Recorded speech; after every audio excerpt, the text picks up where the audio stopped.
Hello my soul family. आज मैं आपको 62 ईयर ओल्ड मैम है जो उनकी स्टोरी बताने जा रही हूँ। उन्होंने अपनी 25 ईयर ओल्ड 25 वर्षीय बेटे को खो दिया। हॉस्पिटल में उसकी डेथ हुई। एक नॉर्मल उसको फीवर हुआ था, फूड पॉइजनिंग हुई थी। एक नॉर्मल फूड पॉइजनिंग और नॉर्मल फीवर से डेथ कैसे हो सकती है? वो हेल्दी था, बहुत अच्छी हैबिट्स थी उसकी, कोई ड्रिंक ड्रग कुछ नहीं करता था वो। यही हैरानी वाली बात थी कि एक पर्सन जो ड्रिंक ड्रग ना करता हो, प्योर वेजिटेरियन हो, उसकी फूड पॉइजनिंग से और हॉस्पिटल में डेथ हो जाए। तो इसीलिए मैम ने अपना पास्ट लाइफ रिग्रेशन करवाया। मैम इंडिया में रहती हैं और इनके हस्बैंड और ये मैम दोनों ही इंडियन आर्मी के लिए काम करते हैं, लाइक करते थे, अब रिटायर हो चुके हैं। बहुत अच्छे रैंक पर थे। दोनों ने देश के लिए इतनी सेवा दी, इतनी देशवासियों को सुरक्षा प्रदान की। तो ऐसा क्यों हुआ कि इनका अपना बेटा चला गया? उनके तो कर्मा बहुत अच्छे थे। हम जैसे लोग ही तो उनकी वजह से चैन से सो पाते हैं ना, इंडिया में रहकर। तो ऐसा क्या हो गया कि इनकी अपनी नींदें खराब हो गई क्योंकि इनका बेटा चला गया? वो ही देखने के लिए इनका पास्ट लाइफ रिग्रेशन किया गया। 1 साल हो गया है इनके बेटे को गए हुए। पर क्या फ़र्क पड़ता है ना, माँ के लिए तो चाहे 1 साल हो चाहे 2 साल हो, वो कभी भूल थोड़ी पाती है अपने बच्चे को। इनके 2 सेशंस हुए। पहले सेशन में ये कुछ खास देख नहीं पाई, क्योंकि कई बार ऐसे होता है कि बहुत ब्लॉकेजेस होते हैं, ट्रॉमास होते हैं, तो 2-3 सेशंस करने पड़ते हैं, एक में नहीं हो पाता। एक में थोड़े ब्लॉकेजेस कम होते हैं, सेकंड में थोड़े और कम। तो इनका भी सेकंड टाइम सक्सेसफुल हुआ पीएलआर। पहली सेशन में मैंने 3.5 आवर्स लगाए, जो नॉर्मल प्रोसेस होता है वो किया, और ये कुछ भी देख नहीं पाई। मतलब थोड़ी-थोड़ी सीन्स से देख पाई, बट प्रॉपर जो होता है वो नहीं कनेक्शन फाइंड आउट कर पाई। और मेरी काफ़ी मेडिटेशन करने के बाद, डीप डाउन मेडिटेशन करने के बाद, ये थोड़ी देर के लिए अपने बेटे को देख पाई। क्योंकि मुझे ये होता है कि अगर एक सेशन करने जा रहे हैं, एटलीस्ट कुछ तो वहाँ से जान कर आएँ हम वापस। पीएलआर करना भी वैसे ही होता है जैसे हम बहुत दूर सफ़र करने जाते हैं, कोई इंटरव्यू देने जाते हैं, और हमें होता है कि उस इंटरव्यू को क्लियर करके आना है। तो मेरे लिए पीएलआर ऐसा ही होता है कि मुझे कुछ तो वहाँ से जान कर लेके आना होता है, उन सोल्स के लिए जिनकी हेल्प करवाई जा रही है मेरे थ्रू, राइट? और हाफ बॉडी दिख रही थी उसकी, लाइक सिर्फ उसके कंधों तक दिख रहा था, उसका फेस दिख रहा था, वो भी बहुत ही ब्लर, और थोड़ा सा जैसे नॉट लाइक फुल बॉडी, ऐसा नहीं दिख रहा था। और तो इन मैम को मैंने बोला कि आप उससे थोड़ा कम्युनिकेट करने की कोशिश करो, क्योंकि माँ है ना, तो 2 मिनट बात करनी भी बहुत बड़ी बात थी इनके लिए। तो मुझे मैच्योरिटी से हैंडल करने पड़ते हैं, खास करके ये वाले केसेस। तब उसकी मॉम इमोशनल हो गई। शी इज़ लाइक, कहाँ जा रही हो, कहाँ बर्थ ले रही हो? एंड देन ही टोल्ड कि ये मैं आपको नहीं बता पाऊंगा, इतना अलाउड नहीं होगा उसको बताना, राइट? बस इतना ही दिखा। फिर उसने यही बोला कि मॉम, मैं बहुत खुश हूँ कि आप मुझे खुश देखना चाहती थी ना हमेशा, मैं खुश हूँ, मैं दुखी नहीं हूँ।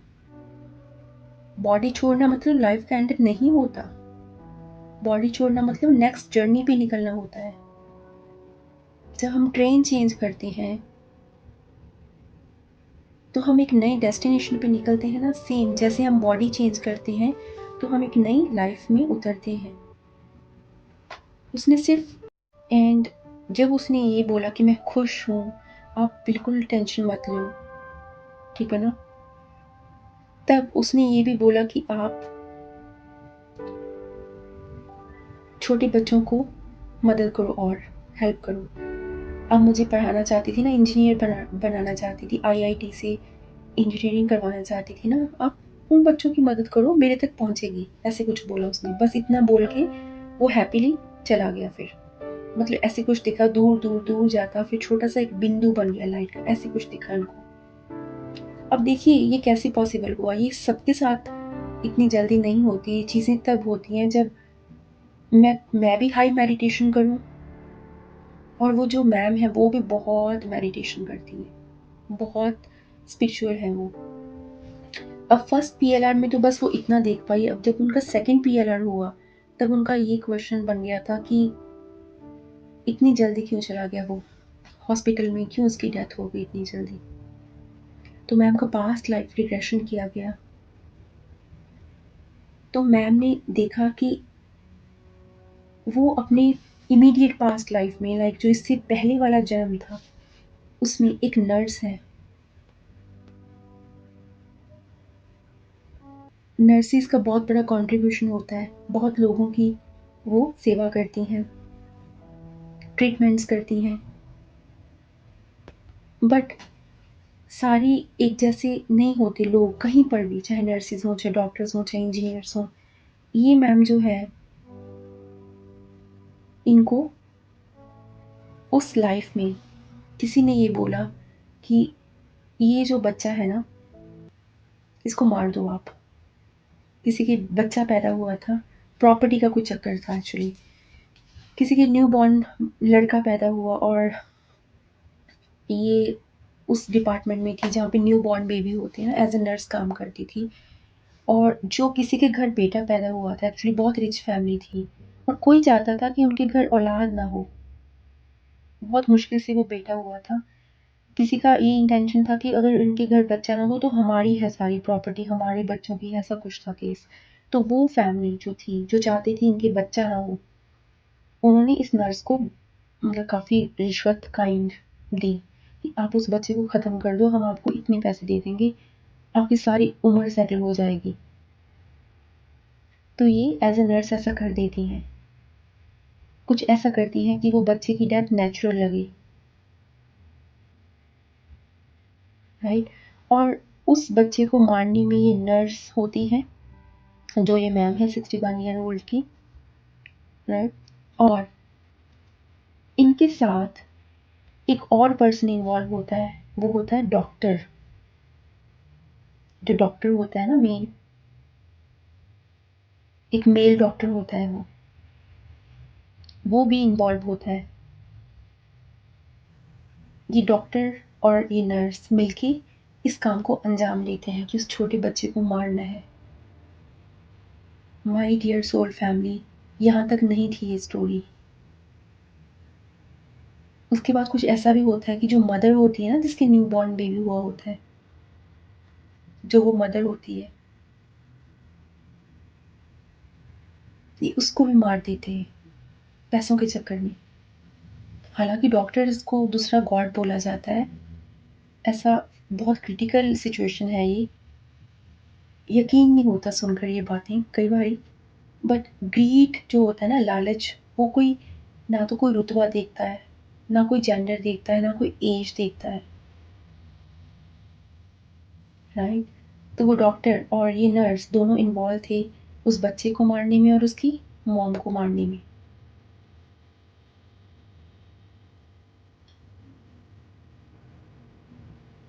तो ये नर्स जो थी, वो यही मैम थी उस बर्थ में। और वो जो डॉक्टर थे वो कौन थे, आपको पता चल ही गया होगा। वो डॉक्टर और कोई नहीं, इनके इस बर्थ के जो बेटा जा चुका है वो थी। तो जो उन्होंने उस बर्थ में किया, एक माँ से बच्चा छीन लिया और बच्चे से माँ छीन ली, तो इस बर्थ में भी वो ही हुआ। इन माँ से वो बच्चा चला गया दूर, और उन माँ से और उस बच्चे से माँ भी दूर हो गई। वेल इनको उसी लाइफ की एंड में ले जाया गया जहाँ पे डेथ हो रही थी उस लाइफ में। तो वहाँ तक उस लाइफ में आते आते एंड तक आते आते इनको उस बात का एहसास हो गया था कि इन्होंने बहुत अच्छा काम नहीं किया। इतना हाई अमाउंट इनको मिला था उस फैमिली से जिनको करोड़ों की प्रॉपर्टी मिलनी थी इस बच्चे और माँ को मारकर। इतना हाई अमाउंट मिला था कि इनकी पूरी लाइफ सेटल हो गई थी उस अमाउंट से। क्या सच्ची में सेटल हुई? नो। जब इन्होंने अपनी डेथ बेड पे देखा अपने आप को तो क्या देखा? तो ये मैम उस बर्थ में माँ नहीं बन पाई थी, फिर से मदर नहीं बन पाई, कुछ ऐसा हुआ। तो बहुत दुखी हुई, स्पिरिचुअलिटी में पड़ गई, क्योंकि इनको काफ़ी सज़ा तो उस बर्थ में मिल चुकी थी उस कर्म की। क्योंकि बच्चा था, बहुत छोटा था, और वो जो मॉम जिनको मारा था वो भी कितने सालों के बाद वो बच्चा हुआ था उनके घर में हो गया। बट ये तो वो पैसा जो नाजायज़ पैसा था, वो जो एक 2 लोगों को मारने से मिला, वो पैसा निकाल दिया ज़िंदगी से। बट जो कर्मा किया वो तो अलग हुआ ना, जो पैसा यूज़ कर रही थी वो वाला वो निकाल दिया। पर जो 2 लोगों को मारा उसका कर्मा तो भी मिलना था ना। तो उस जन्म में वो पैसा इन्होंने निकाल दिया अपनी लाइफ से, दान कर दिया गरीब। क्योंकि उनको एहसास हो गया था कि नहीं ये कर्मा तो बहुत बुरी चीज़ होते हैं, कि हम ऊपर देखना भूल जाते हैं कर्मा करते हुए कि ऊपर भी कोई देख रहा है, और कर्मा अपना एड्रेस ढूंढ लेते हैं, हम कहीं भी भाग जाएं। तो आधा उसी जन्म में हो गया। अब क्योंकि इन्होंने उस जन्म में बहुत ही ज़्यादा मेडिटेशन की, स्पिरिचुअलिटी में गई इस लाइफ में। क्योंकि हाँ, एक चीज़ और, उस लाइफ में इन्होंने वो पैसे का लालच नहीं किया, फिर कुछ टाइम के बाद पैसा दान कर दिया। यही कारण है कि इस लाइफ में इनके पास कोई प्रॉब्लम नहीं है फाइनेंसेस की। उस लाइफ में हो सकता है इन्होंने वो लालच कर लिया हो कि बच्चे को और मदर को मारकर पूरी लाइफ ऐश करेंगी, पैसा मिल जाएगा। बट क्योंकि इन्होंने बच्चा अडॉप्ट कर लिया था, राइट? एक बच्चे को पाला था इन्होंने अडॉप्ट करके, इसलिए इनका करियर भी ठीक चला इस लाइफ में। ठीक है। अब थर्ड बात जो आती है वो आती है कि इनका बेटा क्यों चला गया। इनकी 2 बेटियां भी हैं, उनकी शादियां हैं, हो चुकी हैं, बच्चे हैं उनके पास। ओके। तो ऐसा नहीं है कि इनके सिर्फ एक बेटा ही था, 2 बेटियां भी हैं, वो ठीक है अपने घर में है। बट ये जो बेटा था इनके साथ, जो ये डॉक्टर था उस जन्म में, राइट, इनके साथ इनका अकाउंट अभी बाकी था। इन दोनों सोल्स को सफ़र करना था, उस डॉक्टर वाली सोल को भी सफ़र करना था। हाँ, अब बात ये आती है कि फिर से क्यों आए वो डॉक्टर इनका बेटा बनकर, 25 ईयर ओल्ड बेटा?